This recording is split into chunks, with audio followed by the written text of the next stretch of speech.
This lady sitting next to me is 96 years old. What do you want? What are you ringing my bell for?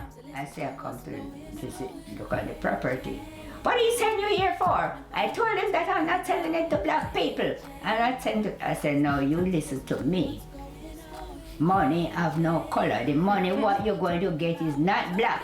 Money haven't got any color. Open the door. That's right. I was naughty, throwing stone and hit the neighbor foul. And break the foul foot. And she said, you know what? You're coming up to being 7 years old. You're going to school. KJ Podcast, time to listen to what's going on. KJ in the house, talking about it, talking about it. KJ Podcast, time to listen to what's going on. KJ in the house, talking about it, talking about it. KJ, KJ, KJ. Hello, my name is Karen Jones, aka Kaz, and this is the KJ Podcast. I am super excited because sitting next to me is a lady who had me, and yes, at different occasions, my 4 sisters in her tummy. She was married to my father for 42 years before he passed. She has 12 grandchildren and 23 great-grandchildren. There was a saying that, you couldn't really express or say a lady's age, but I'm sure you will not mind me saying that this lady sitting next to me is 96 years old. Indeed, I am super happy and blessed to have my mother, Ivy Mae Jones, sitting next to me. Welcome, Mama! Thank you. I am not afraid to say my age at all. I know, right? So, Mummy, I have my book here with questions to ask you, and I suppose my first question is, tell us about your childhood growing up. Tell me. Yeah, well, my childhood was fine, wasn't bad. I started school at 7 years old, and from that, and then I was living in Jamaica, in parish of St. Andrew, district of Mount Horeb, and we were happy. I lived with between my mother and my grandmother. Mm-hmm. My father died, but he asked my mother the last word on his dying bed, please don't leave her with anyone. My mother had never leave me with anyone. Anywhere she going, she take me with her. Mm-hmm. She going to the farm. I almost grow alone. Mm. But yet you had so many siblings. I got so many sisters and brothers, but because she promised my dad to take me, never leave me with anyone, I had to go. Anywhere she's going, she take me along with her. And then I end up talking to myself. Okay, chatting to yourself. So, what was that like growing up in the countryside? It was all right because I didn't know anything else. Mm-hmm. If you don't know anything, you don't miss what you never have. Mm-hmm. So after we grew up, after my grandmother died, then my mother went to the town and she started to do idlering, to sell grains, peas and corn and so on. And she sent me to learn music lesson, and then she sent me to learn sewing. And then I ended up being a dressmaker. A brilliant skill that sadly my sisters have inherited, but not me. And also, to be fair, my younger sister Marty, I don't think she's really inherited the sewing the sewing gene. But thinking about Jamaica, I just wanted to know, what was it like? What was your favourite memory in the Caribbean? My favorite memory in the Caribbean, between young and growing up, was, what should I say? It was just normal. My mother brought us up never to go out with, I have friends, but we weren't allowed to go up and down with friends. We weren't allowed to eat from anyone. Only what she gave us and nothing else. So I remember as a child, a lady gave me a half of corn dumpling and she said, wipe your mouth. I know your mother will smack you. I know you get smacking. Yeah, you can't make nobody, no one know that you eat it. She not to know that you eat anything. I remember her, Mrs. Seeded months. And my life was normal, like any other child. We were very poor, but we satisfied, my mother brought us up, do not miss what you never have. So I never miss what I never have. Yes, true. And then, you know, from my understanding, because you've always said when we used to moan as children about having to get to school, how far you had to walk to school, and I used to have to walk a mile. I had to walk a mile to school, and that was near for some children. Some children had to come earlier. When I said to them, I never late for school, it's all right for you because you live near 1 mile. So we walk a mile to school and we walk a mile to come back. Some children walk 2 miles to school and 2 miles to go back. And so, but we never have a school, it was a church. And the elder children, them is in the church, sit down, do their lesson. But we as small, when we were 7, 8, 9 years old, we have to stand up under a tree with our slate. We didn't have exercise book. We have slate to write on, but we didn't miss it because we didn't know anything about it. So we write and that is how we learn as small children. Our lessons start at 7. But I was naughty. My mother was working with some Chinese people, looking after teaching the children, because my mother was a teacher. But she became deaf and she couldn't teach in school anymore. But the Chinese people who know that she was a teacher get her to teach their children, give their children private lessons. So she took me with her. And then I was out in the garden, what we call yard, throwing stone and hit the neighbor fowl and break the fowl pot. And she said, you know what? You're coming up to being 7 years old. You're going to school. And she took me to school. The school was a mile away. She took me for a week. Take me and come back and get me. After 1 week, I have to go on my own. Wow, imagine 7 going to school by yourself. 7 years old. Walking. Yes, 1 mile. but that is what you ask for. You throw stone where you're not supposed to do, and you break the chicken foot. And that is why she said, well, you have to go to school at that time. So, but we were happy.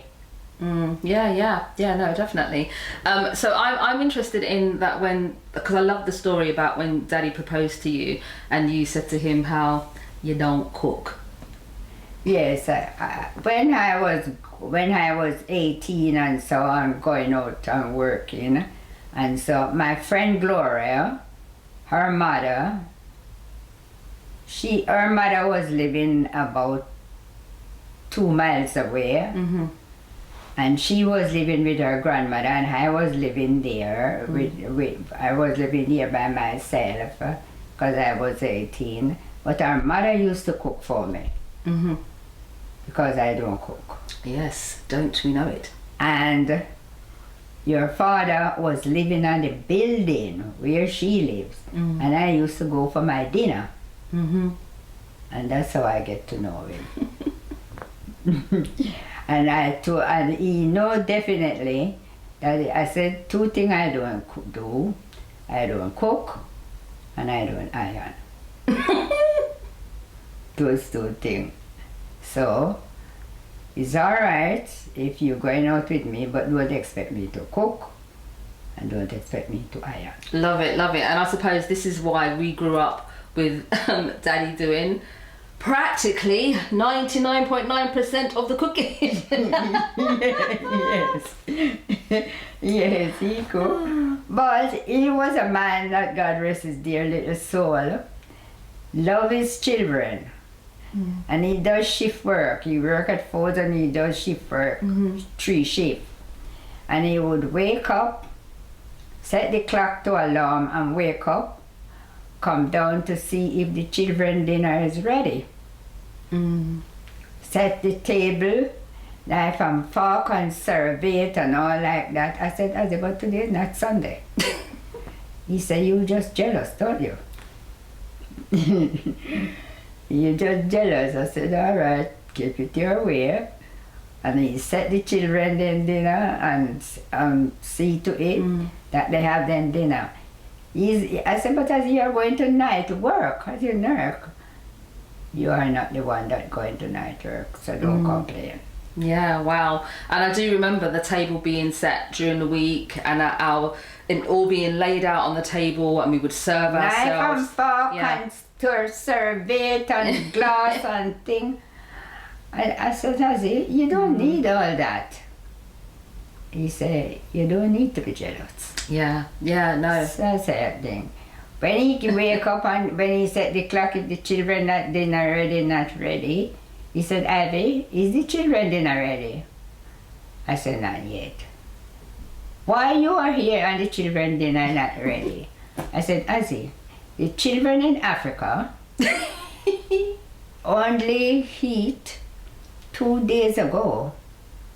And they only eat 1 meal. Your children them get 2 meals already. They get their breakfast here and they get dinner at school. That's 2 meals for the day. So when they come home, if the 3 meal not ready, it doesn't matter, does it? They can wait. Yes. Love it. But he always said, my children. He never said our children. Yeah, my children. No, I do remember. So I want to go back to when you and Daddy were sort of thinking about coming to the UK, and so what sort of made you move to the UK? Well, because he was working at the dairy farm and he lost the job, you know. So he decided, so well, there's no job there. He's a tailor by trade, and that trade is slow. You don't get much money off it in your private and you know. So he decided to come to England. So that is why he's here. And his mother really said, her give him the idea. Said, why don't you go to England? England is open. And people is going to England. And so we came here. He came here in 1958. 58, came here 59. We came in Enoch Powell's by Enoch Powell invitation, and we were the last set. Oh, right, okay. That came to this country. So what was that journey like for you? The journey was alright, but here it was a lot of prejudice. But it didn't bother me, because when they said to me, you don't belong here, I said, you didn't belong in my country and you lived here for 650 years. You take it, yes. And don't forget, it's slave labor that built the economy, and the economy is my legacy. Yes, I hear that. And I know that when you first came here, the earliest, particularly since the house that we are sitting in, I was in your tummy when you was looking at this house. That story about the owner not wanting to originally sell it to you. Yes, I when we ready, we were living at a flat, and the landlord, he wasn't the landlord, he was the agent who collect the rent. And he came to collect the rent one Sunday, but it was a flat that wasn't good, a dirty flat. And I said to him, Mr. Marvin, have you got any good, nice flat? I'm fed up with this flat. They don't even have a good bathroom. He said, listen, you do not move from flat to flat. He was a nice person to me. He said, you should move from flat to a house. I said, Mr. Marvin, everybody's telling me it's £1,000. And we haven't got £1,000. He says, not £1,000. I said, yes. He said, now you listen to me, lady. If you want to know about meat, you must ask a butcher. If you want to know about bread, you must ask a baker. If you want to know about real estate, you must ask me. He said, right now I have a house in Canning Town, and if you have £250, you can get it. And at that time we have £500, trying to make up the £1,000 what people is telling me about. All right, then since say that I start looking for a house. I did like Easttown, but the room them were too small, and they were all 2.5 rooms. There was, none of them were in 3-bedroom. Anyhow, and the agent was fed up of me, and he said to me, I know what you want. I got it on my book, but they're not selling it to black people. He said, I'm going to send you there if, I'm just telling you, if, only if he give you a look. Make sure you have a good look. He's not going to give you 2 look. So I came here and rang the bell. Oh, he was hungry. I said to the agent said, send you there. I said, I'll leave him to me. And I came and I rang the bell, and he was hungry. He said, what do you want? What are you ringing my bell for? I said, I come to visit, look at the property. What did he send you here for? I told him that I'm not selling it to black people. And I said, no, you listen to me. Money have no color. The money what you're going to get is not black. Money haven't got any color. Open the door. That's right. And his wife was there. She's sensible, and they opened the door, and I visited the property. It's exactly what I want. And the school was next door for my children. And my children were small children, and they could go to school on their own. Yes, you know, you take them off and then go to school, and they go home. You pick them up though. Anyhow, and that is how I get this property. Everybody, at the time the property was expensive, it was £450. Whoa! £450. No, not 400. No. Telling lie there. Yes, it 4,000. 4,500. 4,500. Yes, 4,500. It was 4,500, yes, and so his wife was spoke and he said, and she said to me, she came out the street to talk to me, and she said to me, please, if you can buy it, we're moving to Canvey Island. Because he was so prejudiced that they were moving out of here completely.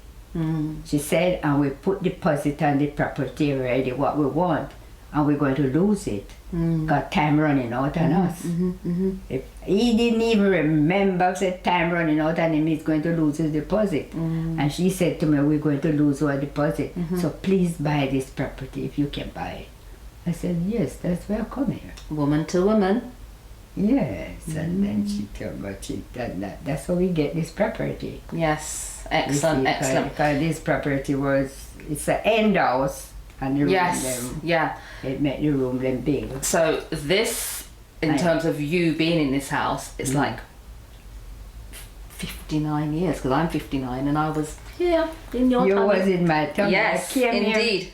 I came here 1st of November, and you were born the 6th. Wow. No wonder I was so early. But anyways, moving on. Well, you're born the 6th. You Yes, but me being so premature. But anyway. Yeah, and you were born the 6th of November. Yes. Yes, and you're born the 6th. Wow. But you know, your cesarean section because you were exhausted. Yeah, I know, right? You know, exhausted, and I came too early, but on time And you until were exhausted, but you were so tired because I didn't know that when you're pregnant and you're working, the child is working as well. Yes, yeah. There's so much research around that. Yeah. But moving on from that, I'm just wondering, how did you stay connected to, you know, you're here. First of all, you're living in a flat. You know, how did you stay connected? Then you're with Jamaica, then you come here, you buy this property. What was your connection with your homeland? Yeah, how did you stay connected with Jamaica when you were here? Well, you have to leave Jamaica alone when you were here. And here, you see, and you come, you buy this property, you have to look on the property, make sure you pay your mortgage, and make sure you pay the property expensive. You couldn't buy, we didn't have anything when we came here. I know, We and you just worked we didn't have really a hard. settee, we didn't have a good table. We have a little table with 4 little chairs around it. But as I said, we didn't miss it because we didn't have it. Yeah, yeah. So hear we that. take time once you pay your mortgage, you see, you must pay your mortgage and make sure you pay your bills and all. You pay all your bills, what you have to pay, your light bill and everything, all your bills, compulsory bills, where you must pay. And that is what we do.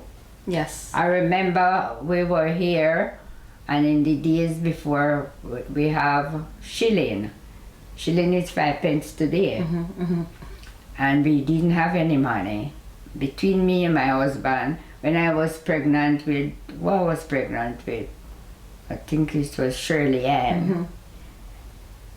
And no, it wasn't Shirley Ann, it was you. Because Shirley Ann older than you. I was pregnant and we didn't have any money. And we had to, between the both of us, with the change, make up a shilling, which is 5 pence today. And then I was pregnant with Shirley Ann. Anyhow, was it? No, tell the lie. I was pregnant with you. Anyhow, I was working and I had to go to work. But I were working in Silvertown at the asbestos factory. And the 5 pence would only take me to Canning Town. And then, anyhow, I said, well, he worked in Silvertown as well, and he was on shift work as well. So he had to go from here to there, walk it. So that is the walk from here, you know, to there, to Silvertown. And he had to shift work, he was on. That's what, a couple of miles? From here to Silvertown is more than a couple of miles. What? To Silvertown, you go through Canning Town. Okay. You see, and I take the 69 bus, I go plus I take the 69 bus, pay the shilling, and I sit down, when I reach to Canning Town, I sit down, because the shilling only take me to Canning Town. And I say, I sit down, if you have conductor come on the bus to check out your ticket. The inspector come on the bus to check your ticket. So if you haven't got the right ticket, he put you off the bus. So I say, anyhow, I'm in Canning Town. I'm going to sit down. And even if I go 1 or 2 steps and he put me off, it's not bad. You see, I was pregnant. So staying on the bus until actually the inspector came and said, but I was lucky inspector didn't come at the bus. Oh, praise the Lord. So praise the Lord. So I go to my stop, and that is this is, and we between the both of us have a 5 pence, because 5 pence today, shilling is 5 pence today. Have 5 pence between the both of us, and he have to walk from here to there. Wow. Amen to that. Yes. And so I think we weren't living here. We were living in First Gate. Yes, and he have to walk from First Gate. And that's even further to. That's a good. Yeah. I don't know, 3 miles, 3.5 miles. Yes, where he is to leave work, and then you have to go and work. It's work you're going. So we had life hard, but we didn't make it bother us. You see, Yeah. because we had 2 children home, and we had to have a place to put them, and we have to make it life hard with us. We have to bring the children. We're living with his mother. Yes, of course. So I'm wondering what that must have been like, because to leave like my 2 older sisters with your mother-in-law. Yes, but she was the best one to leave it with, because she couldn't do anything. She was crippled with arthritis, but she could supervise them. Yes. Yeah, And that was quite common then. Yes. My mother is deaf. But my mother would take them anywhere she going. She wasn't going to leave them. When she working on the farm, she would take them. So I said, no, it's not a good thing to leave them with my mother, because if they fall down and crying, she don't hear them. And they come. But as a mother, was the best person to leave them with, and she did love Janice everlasting done. Oh, she said Janice resembles her husband. Is her husband come back as a girl? So she think Janice is her husband. Come back as a girl. And so how long were Viv and Jan there before you brought them over to the UK? Well, we have to check that 2 years. They were there for 2 years because, to work and parent here and save the fear. They were half a fear, but the both of them and it was £85 for the grown-up fear. So between the both of them is £85. But we have to have the hostess. Have to bring them. Oh, the somebody to hostess on the chaperone them. plane. Yes. Yes. But so we have to pay her full fare for her. Okay. So it's 2 fare we have to, 2 full fare we have to pay. Some day we haven't got nothing to eat, but we don't worry about that. You see, so we have to try and save them fare. And she brought them, and we go to the airport and take them out. Yes. We were glad. Wow, when you're saving to bring your children, When you're to miss a saving to meal bring or the 2, I children. can We understand. didn't worry about nothing. We didn't worry about food. You pay your rent, you pay your bills. You couldn't burn electric. In those days, you drop electric. You have the meter where you put the money in to get electric. So you burn it as according to how you can manage. Some day you're into darkness, and some day, but you just take life that way and make it alright, and say you're working for the betterment. I'm also thinking about your biggest change coming over here when you talk about the cold. Yes, the coldness. The first thing as I learned here, at home I never wear vests. And as I learn in this country, I have to go out and buy vests. I have to go out and buy 2 vests. The cold. But you can't do anything about it. I believe in God. And the cold have to do with the cold, and the warmth and everything have to do with God. Amen to that. It doesn't have to do with man. Yes, amen to that. And so my next question is, looking back, what are you most proud of? I'm most proud of my children, really. My children, and their learning. Because it was very prejudice. What I did when I came here, I look around to see the schools that have most white. Because the teacher, the white teacher don't teach the black children anything. They don't teach them, to anything. So I go to different places, and that is why all of you go to different school. The Roman Catholic school I send my Viv to your sister. The Roman Catholic, them were more prejudiced than anybody else. You thought they were Christian people, they're not. And that's why I didn't send no more of you there. Because she used to get first. Every time the lesson, she come first in her class, and she get high marks. Yeah, but if a school of might be, I can't remember now, 24 children, and one coming first, and one coming high, getting high mark all the time, what happened to the rest? You don't laugh and think that is good. That is no good. Yeah. You see, so I get a teacher to test her out for me, to see, because I can't do it, to see if how bright she is, and the teacher tests her out, and the teacher said, I showed the teacher her, the marks, them what she got, and the teacher said to her, go to the school and ask the teacher to take her from that class and put her at the bottom of a high class, that she have somebody to work up to. And when I went there, is a nun, that is why I didn't send back none of you there, is a nun, and she said to me, I asked her, I didn't say the teacher, she just said, don't say me, say do it on your own head. And I done it, and I asked her, and she said, you know very well, this school was a grammar school when she came here. Now it becomes a comprehensive school.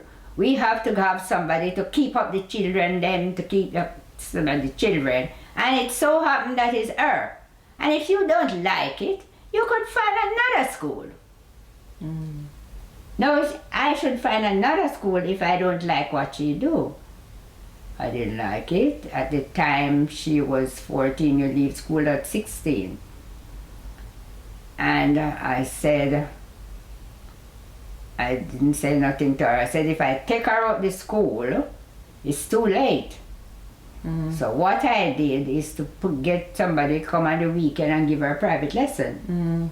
And that is why I didn't send back none of you there. Yeah. Yeah, no, I didn't send back none of you to go to that school. That school is no good. If she said to me, if you don't like it, find another school. Well, I thought to myself, okay, I am going to find another school. Because if I take her out of the school and to send her to another school, I have to give the reason. Yes. You see? Yeah. And it's not going to be right. So you just made sure you sent us all to different schools. Yes, and the priest came around here. You go to Shirley and go to Plachette, and you go to Plachette, and Janice go to Leicester, and Martina go to Leicester and she gone. You see, and I said nothing. So the priest came around here and said to me, who give me permission to send them to other school if I did write to the Pope and ask him permission? I said, I don't ask question when I know the answer. No. Oh, mummy. No. No, why are you asking him that for? You have to tell him the reason. What he's going to say to you. Yeah, and you knew that you wanted your children to be educated where they could I want them to thrive. be educated Yeah, too. So what I do is look around. That gives me the sense to look around to see the school that have most white children. Plachette have most white children. I can get this space. I got this space for you on Shirley, and you go to Plachette. Leicester have a lot of white children. You see, and Janice goes to Leicester, and Martina goes to Leicester. Yes, you just have to use your brain. Yeah, it's sad to hear that you're having to send your children where there's predominantly mainly white children because that's how you Yeah, feel because your white children then put will the get thing on the educated. board for the children. And if black child is there, she can take it off as well. If black child in the class. Mm. You understand? She's not going to, she can't give a black child some stupid thing here and have for white children. She wouldn't do it to me because she would hear from me and the government would hear from her. I know. We all know how outspoken you are, Mummy. We all know. Okay, so when we think about you and the years and the grandchildren, the great-grandchildren that you have, I suppose my next question is, what is your legacy? What are you leaving us? What is your legacy, Mummy? My legacy is God blessing over all of you. Because I got my legacy with my children and my grandchildren. And the only thing you can do is to pray. I pray to God to give them the sense and the knowledge and keep them going. So, for me, I would say your legacy is teaching all of your daughters that we have passed on to our children and they are passing on to their children is a thing about that children need to be heard, not just seen. Yeah, but yes, my children need to be, some people say the children must be seen and not heard. I said my children must be seen, they must be heard, and they must be listened to. You see, don't tell me about children must be seen, and we didn't grow up that way. Heard, seen, and listened to. Most of all, you must listen to the children. Yeah, and I thank you that you have raised us, that we could talk to you, we could speak openly, and that you and Daddy did listen to us. So And listen to the children. Yeah, yes. And the next thing you know, you bring up your children that they can love into each other. Because I remember when I was small and not anything, I had it first and that was mine. I said, I didn't Barney and Jones. The people that were Barney and Jones must go and sort themselves out. I don't know. That is why I don't live loving. Because if you're going to take side or split the difference, if you're going to split the difference, one is going to get a little bit more than the other one. You see? So that is what I want to know, to live loving. So when I'm small and complain, and this was mine, and I had that first, and I had that first. I said, my name is not Jones. I didn't Barney and Jones. So the people that were Barney and Jones go and sort themselves out, so I do the thing. And then the next thing about it, one have on a blouse and the next one take it on and put it on the next one. Then how I would feel if I get myself into that. yes, the clothes sharing, the makeup sharing, all of that. Okay, thank you. We are now moving on to signature question. When did you realise that self-care was important, and what changed for you? What changed for me is when I know myself. I did not know myself until I was about 30. And I realized, but wait, Ivy, you're living with yourself as a stranger.